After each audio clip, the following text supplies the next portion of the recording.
Hi everyone, my name is Jan Wegener and today we're going to be reviewing Nikon Z6 III. If you've seen my reviews in the past, you know that I love to push my gear that I use to the limits and share everything with you, the good and the bad. I've had the Z6 III for a little while now, taking it anywhere from the beach to the bush, using it in low light and for fast action. And I've even risked my life for you photographing dangerous animals like this fierce little baby swan. For a while now, Nikon has had the most complete and well-priced lens lineup, especially for wildlife photography. But what was missing somehow was a well-priced, yet very capable mid-of-the-range camera to pair with these lenses. So hopefully now with the Z6 III, that will change. So why don't we dive in now and see how the Z6 III will actually perform under tough shooting conditions in the field. Sometimes when you grab a new camera body, it feels kind of odd and your fingers don't really know the right spots to go to. But when I grabbed the Z6 III for the first time, I felt right at home and all the buttons are very easy to reach with my fingers and overall it just lies very well in your hand.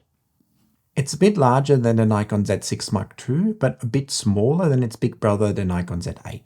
So overall a well-sized camera that would also make a great second body to Z8 or Z9. Compared to the Z6 II, the top of the camera body remained largely the same, except that there's now a little button that illuminates the top LCD screen. I actually quite like the dial on the upper right hand side of the camera. It's a similar style to the Z6 II and it's very nice and easy to use in the field, and I typically assign the shutter speed to that dial. The Z6 III comes in at 760 grams or about 1.67 pounds, and that includes a card and the battery, which is marginally higher than the Z6 II, which comes in at around 705 grams or around 1.55 pounds, including the card and battery. What's new about the Z6 III is the partially stacked 24 megapixel sensor. It's not a fully stacked sensor, but it has a faster readout speeds than a conventional non-stacked sensor. So it lies somewhere in between a non-stacked sensor and a fully stacked sensor. That means that we're going to have more rolling shutter than a stacked sensor, but less rolling shutter than a non-stacked sensor. But more on that later. Nikon states that the readout speed is 3.5 times faster than the readout speed of the Z6 II, so it's definitely a huge improvement in that area. If you're after speed, this camera has also got you covered with a mechanical shutter shooting at up to 14 frames per second and an electronic shutter shooting up to 20 frames per second in RAW mode and up to 120 frames per second in JPEG mode. One feature that many of you guys love is pre-capture or pre-shooting or pre-burst or however you want to call it, and the Nikon Z6 III of course has that as well. The only downside is that it's only available in JPEG currently, just like on the Z8 or the Z9. So for someone like me who loves to shoot in RAW, this feature is only somewhat usable at the moment, but hopefully in the future Nikon will be able to implement a full RAW pre-capture mode. I know this is going to divide a lot of you guys, but I love the introduction of a vari-angle LCD touchscreen on the back of the camera.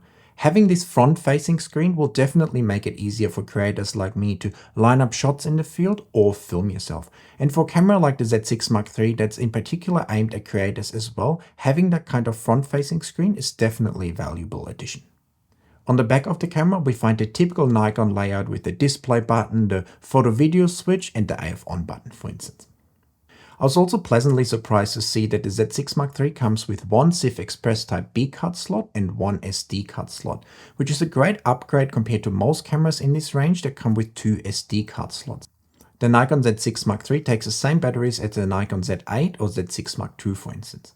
And battery life overall I found quite adequate in the field. Not amazing like the Z9 for instance, but you will get through a short session with just one battery, but for an extended period of time if you plan to shoot for multiple hours, I would always recommend to take 1 or 2 extra batteries with you just to be safe and have enough juice in the field. Alternatively, you could also use the optional battery grip to actually have 2 batteries in the body and then not have to worry so much about changing batteries all the time. Battery life will also heavily depend on your use case. If you're filming a lot or the camera is idling a lot in standby mode, batteries will drain much faster. Whereas if you're shooting in a short period of time, you can take thousands and thousands of images just on the one battery. Besides the rear LCD screen, Nikon also introduced a new electronic viewfinder with the Z6 Mark III, and it's beautiful to use in the field. It gives you a real-life experience. It's nice and bright, the brightest in its class. It has blackout-free shooting, and overall it's just super nice and smooth and easy to look at. So definitely fantastic experience and one of my favorite EVFs across all cameras and brands. What I also liked about the Z6 Mark III is how quickly it turns on and is ready to shoot when I turn it on, or also when it comes back from standby mode or sleep mode. Weather sealing is another important factor for us nature photographers. I'm happy to see that the Z6 Mark III has a similar design and weather sealing to the Z8. I would have loved to test it in the rain actually, but at the moment here on the Sunshine Coast there's hardly any clouds at all, so all I could do was dip it into the mud when shooting birds at the beach a few times, but it survived that without any problems. Of course, the Z6 Mark III also comes with IBIS in-body image stabilization, and this might be the one area where the camera has surprised me the most because it's just been so good. The IBIS in combination with the VR in the lenses was able to give me basically shake-free handheld video at crazy long focal length of up to 1200 millimeters. So this is definitely one area where Nikon is ahead of the competition. There's just two things I found a little bit difficult to use on the camera body. The first one is this camera strap holder always getting into the way when I want to open the card slot. And secondly, this front dial is a little bit too smooth for my taste and it doesn't protrude out far from the camera. So whenever I wanted to use it, I feel like I have to push my finger in a lot to be able to turn it. So if you were wearing gloves, for instance, I think it would be quite difficult to actually turn that dial. Another thing I liked about the design though is that we have the two customizable front buttons on the camera. Before I took the Z6 Mark III into the field with me, I set it up in a similar way that I also set up the Z8 and the Z9 with double back button autofocusing. The AF on button I have assigned to the auto area AF, and on the display button I have the 3D tracking. And then on the top front button I have the single point autofocus assigned to that. So that gives me the best of all worlds basically. My base autofocus is the auto area IF where the camera just finds a bird for me all over the viewfinder. And if that doesn't work or jumps on and off the bird a little bit, I often use 3D tracking instead. Or if nothing else works, I use the single point autofocus on the front of the camera to force the camera to focus on whatever area I want to focus on. Whenever I get a new camera body to test, I love to take it out to the local mangroves to photograph some small bush birds, because there's usually no greater test for a camera autofocusing system than trying to follow small birds hopping across all the different branches.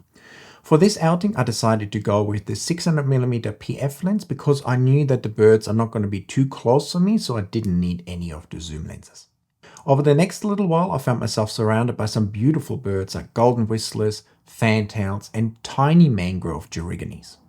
The light was still very low, so I had to use very high ISOs and still ended up using quite slow shutter speeds, but overall the camera and lens performed quite well and gave me some beautiful photos and videos.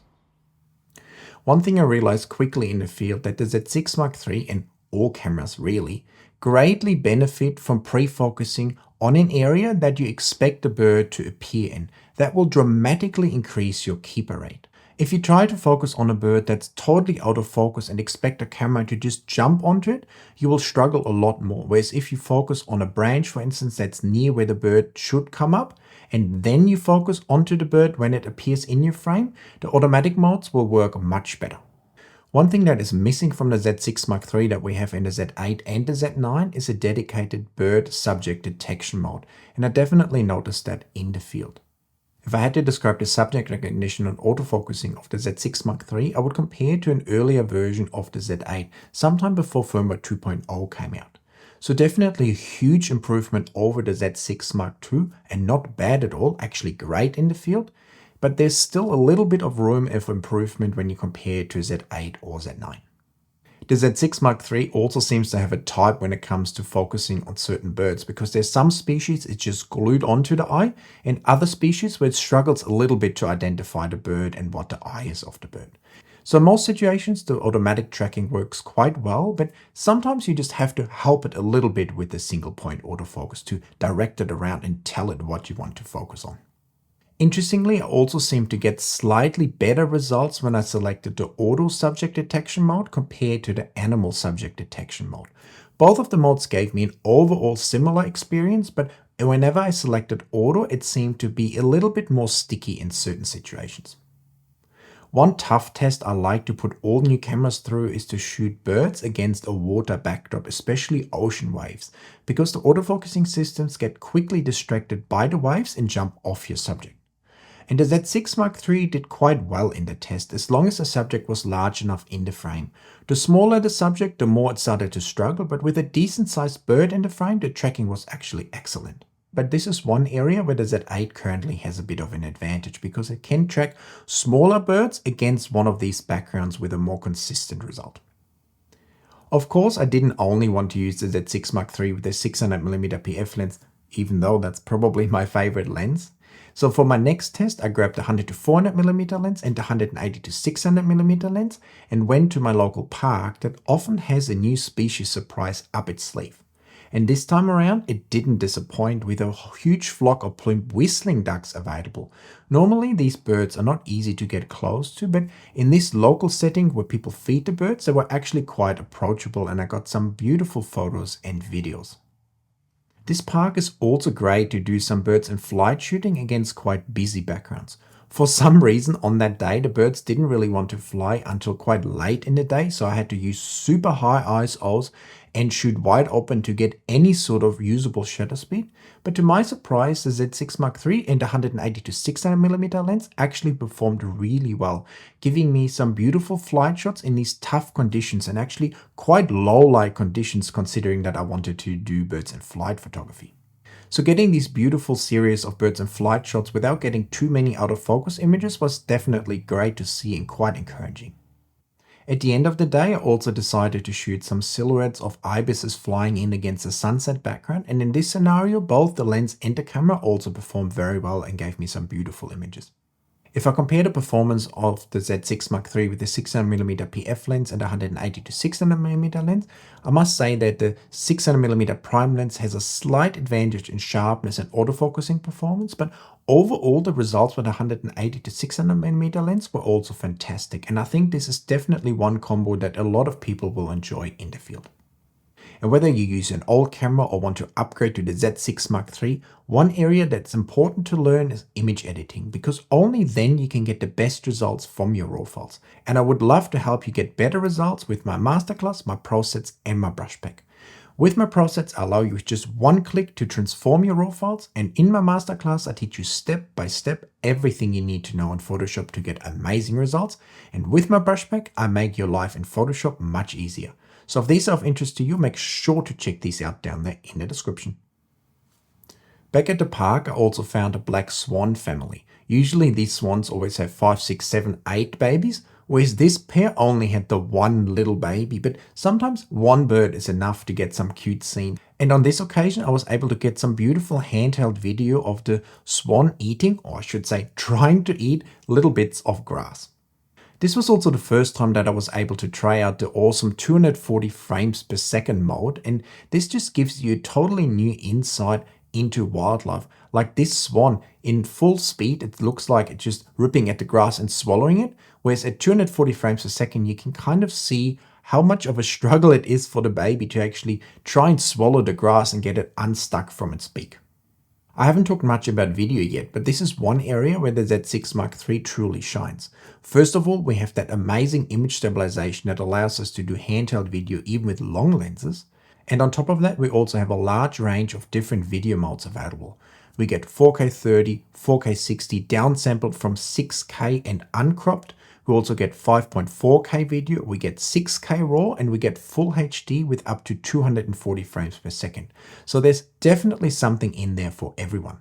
And unlike most of the competition, we also get 4K 120 frames per second in this camera, but that comes with a 1.5 DX crop. I always enjoy taking videos with Nikon cameras, and this camera is definitely no exception. I got some beautiful footage.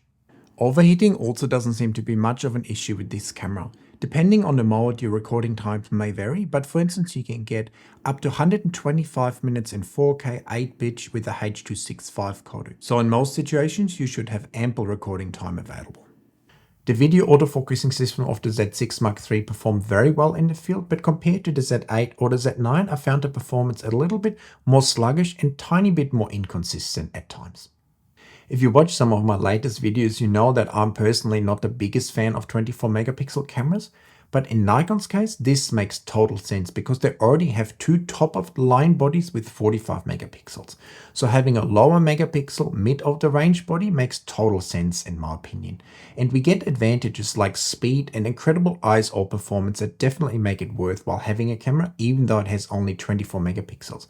And I say only 24 megapixels because if you shoot small subjects like me, like tiny birds in the trees, sometimes you just have to crop into your files and then you have a bit more room to crop with 45 megapixels compared to the 24 megapixels. But for most situations and for an all-round camera like this one that's aimed at creators and people that just want to do a lot of different kinds of shooting, I think 24 megapixels is definitely a sweet spot. For many photographers and content creators like myself, for instance, it would be an amazing second body to Z8 or the Z9 to film birds in the field and film myself. One advantage of having lower megapixels is definitely improved ISO performance, and the Z6 Mark III definitely shines in this area, giving me nice images at like 1600, 3200 ISO, and even 6400 or 12800 still clean up very well with noise reduction software. So when it comes to ISO, I would go to 12800 or beyond without much hesitation. Overall, the camera gave me great image quality, low noise levels, beautiful details, and nice sharpness. Of course, how your images look will also depend on the lens that you're using and how close you're to your subject, but with the lenses that I was mainly using with these cameras, I got beautiful results across the board. One topic I often like to complain about with new cameras is buffer size, but the Z6 Mark III definitely has no issue there, and I was shooting full RAW and large JPEG files combined. So when it comes to buffer size, this camera is amazing and you can basically shoot limitless. At some point you may hit the buffer, but chances are the scene you're actually trying to photograph will be long gone. The last few days I took the camera to one of my favorite spots, a small secluded beach with an amazing mountain backdrop across the bay. The first birds I spotted were 4 grumpy pied oyster catchers that were involved in some kind of neighborly dispute over their territory, which wasn't so great for them but was amazing for me because they were constantly calling and chasing each other across the beach. So I could lock onto the birds and try to get some cool flight shots. And in this situation, with the sun right behind me, the Z6 Mark III and the 600mm PF lens, stayed on the birds and tracked them all across the beach, even when I stayed on the birds for an extended period of time. And here's one of the oyster catchers trying to pull out a worm from the ground. And sometimes these worms don't give up easily, so the birds just keep pulling and pulling and pulling and holding on until the worm finally gives up and they can eat it. There are also these tiny red-capped plovers on this beach, and they're hardly bigger than a sparrow. So because I had the 24 megapixels and I needed the birds quite frame filling, I decided to put the 2x extender on the 600mm PF lens. And I wasn't sure what kind of autofocusing performance to expect from the Z6 Mark III with that combo, but it really surprised me because it tracked the birds very well and I got some beautiful images of these birds catching little crabs, and at one point the female almost ran straight into my camera, so I basically got a headshot of her. And when we zoom into that, we see some beautiful details and sharpness, and it's pretty amazing considering that this was taken at 1200 millimeters, isn't it? And then there's another bird I can't go past, especially when they stand on the beach, black-winged stilts with their ridiculously long legs. In the good light, on the beach and across all these different smaller subjects, the tracking of the Z6 Mark III worked pretty well and I got mostly in-focus images. In each series there would be a few shots where the camera slightly jumped on and off, but overall I definitely got some fantastic results. When I was just about to pack up, I noticed something which would turn out to be the highlight with this camera so far. A pair of sacred kingfishers sitting on small dead trees hunting for crabs.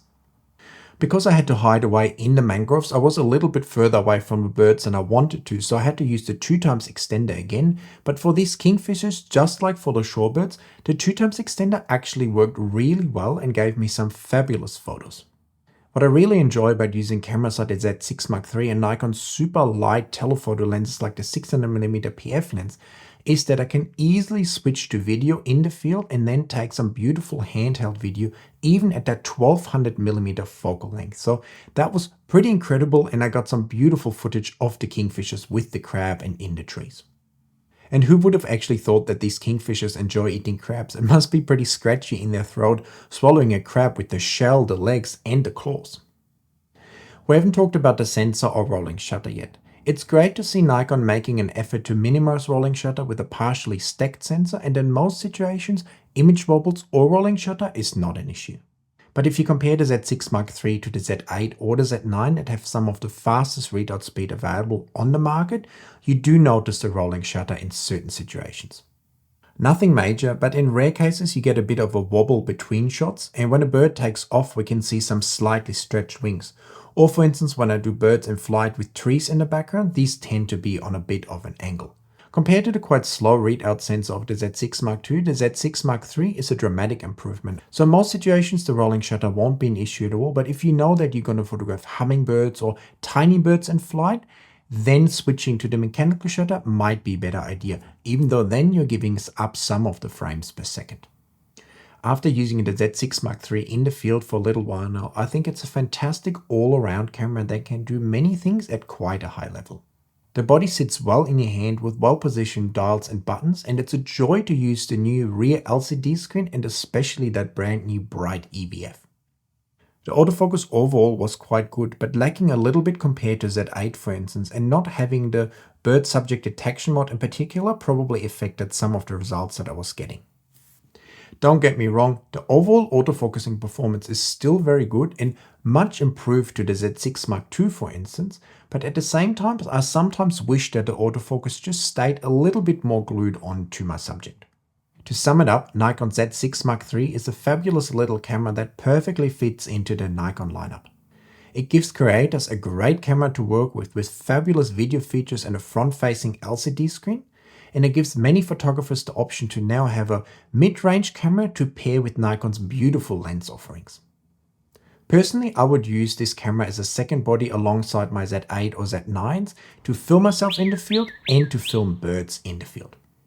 It's a camera that I think will make many people quite happy. Are you one of them? Have you been waiting for a Z6 Mark III? What are your thoughts on the camera now that it's out? Let me know in the comments. Please like the video, check out my channel membership and hit that subscribe button, and I will see you guys in another video very soon. Bye!